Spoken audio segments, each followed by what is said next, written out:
सबसे खतरनाक होता है मुर्दा शांति से भर जाना, तड़प का ना होना, सब कुछ सहन कर जाना, घर से निकलना काम को और काम से लौटकर घर आना। सबसे खतरनाक होता है हमारे सपनों का मर जाना। पाश की इस कविता की ये लाइंस हमारी आज की कहानी की मुख्य किरदार पर बिल्कुल सटीक बैठती हैं, जिसके जीवन में धीरे धीरे करके मानो उसके सारे सपने टूट जाते हैं। लेकिन आखिर ये होता कैसे है, ये बात सुनने और देखने लायक है। तो चलिए शुरू करते हैं।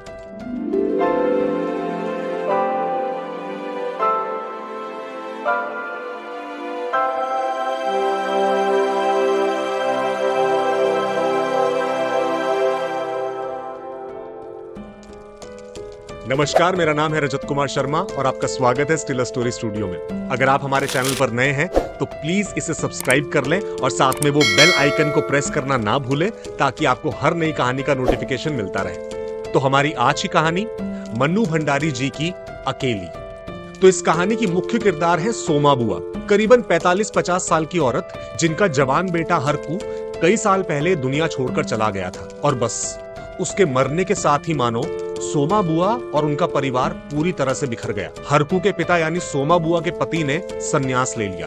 वो साल में 11 महीने हरिद्वार में रहा करते और किसी तरह 1 महीना निकालकर सोमा बुआ के पास आकर यहाँ घर में रहा करते। और उस 1 महीने में भी वो कोई उनके साथ प्यार भरी बातें नहीं किया करते थे, उनका दुख दर्द नहीं पूछा करते थे।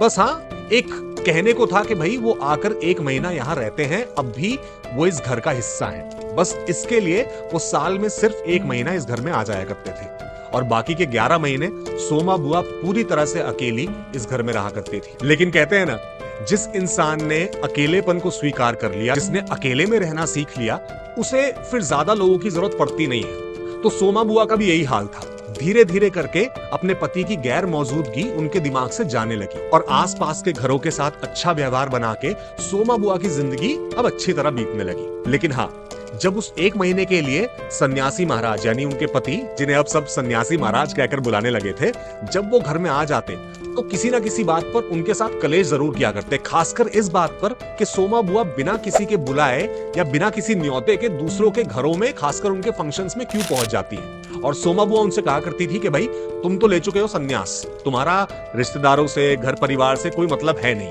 तो कम से कम मुझे रिश्तेदारी निभाने दो, मुझे कम से कम रिश्ते बचाकर चलने दो। लेकिन सन्यासी महाराज अपनी धुन में रहा करते थे। उन्हें बस इतना मतलब था कि मुझे वक्त पर खाना मिलता रहे और मुझे कोई डिस्टर्ब ना करे। लेकिन एक दिन जब सन्यासी महाराज को ये बात पता चली कि सोमा बुआ बिना किसी न्योते के किशोरी लाल के यहाँ पहुंच गई हैं, तो वो आग बबूला हो गए। एक तो उनके वहां जाने की वजह से उन्हें खाना वक्त पर नहीं मिला था, तो इस बात पर वो पहले ही गुस्सा थे। और जब उन्हें पता चला कि बुआ को न्योता भी नहीं दिया गया था और उसके बावजूद वो वहां पहुंच गई, तो जैसे ही वो वापस लौटी, वो उन पर बरस पड़े और कहने लगे कि तुम्हारे अंदर कोई शर्म, कोई हया है? अगर किसी ने तुम्हें अपने घर के फंक्शन में बुलाया नहीं तो आखिर तुम वहां क्यों पहुंच जाती? सोमा बुआ का फिर एक वही जवाब था, देखो तुम्हें रिश्ते नातों से कोई मतलब है नहीं, साल के 11 महीने तुम हरिद्वार में रहते हो, लेकिन मैं हरिद्वार में नहीं रहती, मैंने संन्यास नहीं लिया है, मैं ये सब रिश्ते नाते निभाऊंगी, तो तुम मुझे कुछ ज्यादा मत कहा करो। लेकिन सन्यासी जी कहाँ मानने वाले थे। उन्होंने खूब खरी खोटी बुआ को सुनाई और बुआ फिर गुस्से में आकर अपनी छत पर चली आई।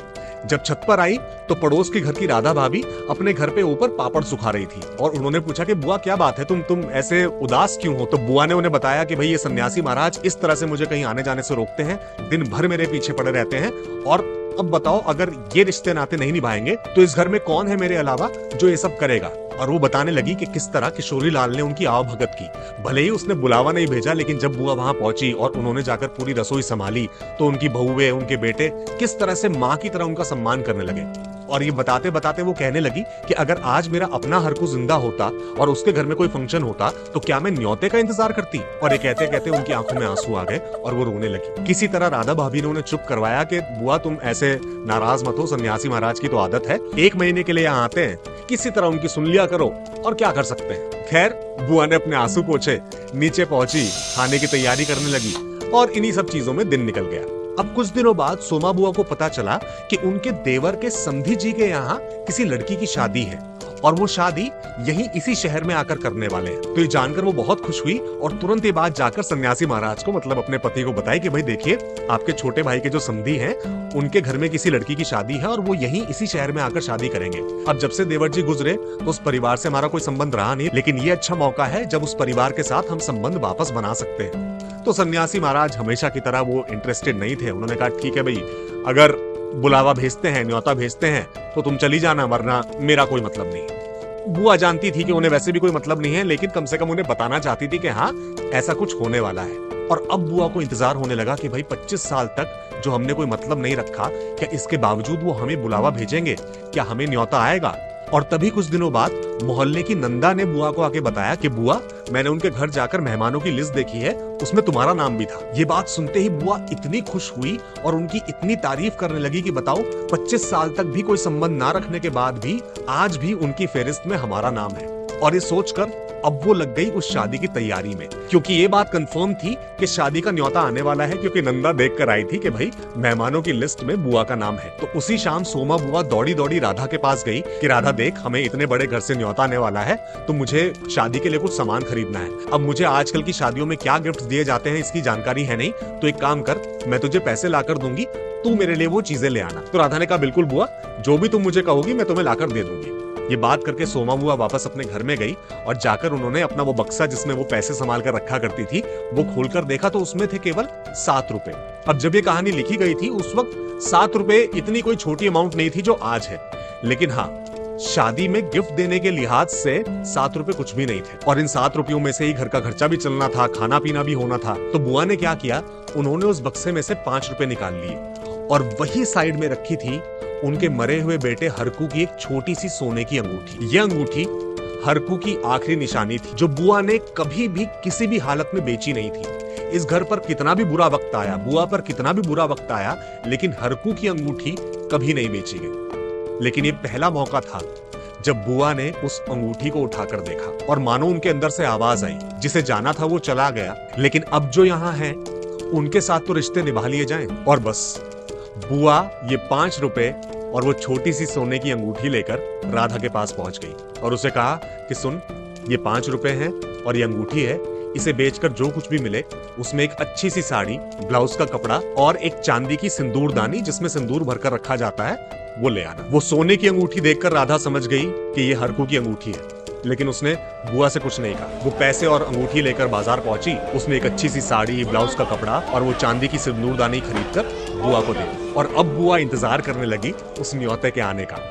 धीरे धीरे करके दिन गुजरते गए, बुआ की तैयारियां बढ़ती गई। बुआ ने अपनी सफेद साड़ी को डाई किया, उसे पीले रंग की डाई से रंगा, लेकिन वो रंग इतना अच्छा नहीं चढ़ा जितना राधा की साड़ियों पर चढ़ा करता था। तो उन्होंने पूछा कि भाई तुम्हारी साड़ियों पर तुम क्या करती हो। उसने कुछ तरीके बताए जिससे वो साड़ी अच्छी तरह रंग सकती है। और उसने पूछा बुआ से कि बुआ क्या न्योता आ गया। तो बुआ ने थोड़ा सा हिचकिचाते हुए कहा कि भाई आजकल का नया फैशन कुछ अलग ही है, बिल्कुल शादी के दिन पर ही न्योता भेजते हैं। खैर करते करते शादी का दिन भी आ गया। बुआ इंतजार करती रही, लेकिन न्योता नहीं आया। शाम के वक्त जब राधा ने अपने घर की रसोई से खिड़की खोलकर देखा तो 7 बजे का अंधेरा हो जाने के बावजूद सोमा बुआ अब तक अपनी छत पर खड़ी थी, न्योते के इंतजार में। उन्हें उस हालत में देखते ही राधा समझ गई कि क्या हुआ है। तो उसने आवाज लगाकर उनसे कहा कि बुआ, रात में इतनी ठंड में छत पर खड़ी हो, नीचे नहीं आओगी, खाना नहीं बनाना। तो बुआ को मानो अचानक से होश आया कि रात हो गई है, 7 बज गए हैं, खाना बनाने का वक्त हो गया है। तो उन्होंने राधा से कहा कि राधा, 2 ही लोगों का खाना बनना है, क्या खाना और क्या पकाना अभी हो जाएगा। और ये कहकर बहुत भारी कदमों से वो वापस नीचे चली आई और देवर जी के समधी के यहां से वो न्योता कभी नहीं आया।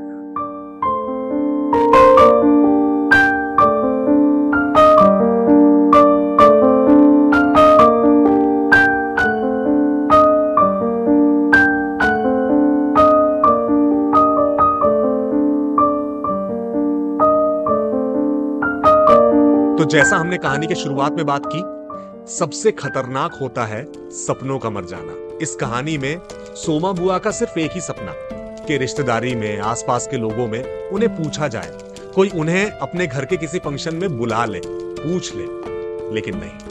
पहले उनका बेटा उनसे छिन गया, फिर उनके पति ने संन्यास ले लिया, लेकिन जब आखिर में आकर ये सपना भी उनका टूटता है तो फिर शायद उनके पास आगे बढ़ने की कोई वजह नहीं बचती। और ये बात बड़ी खूबसूरती से मन्नू भंडारी जी ने इस कहानी में लिखी है। आशा करते हैं कि आज की कहानी आपको अच्छी लगी।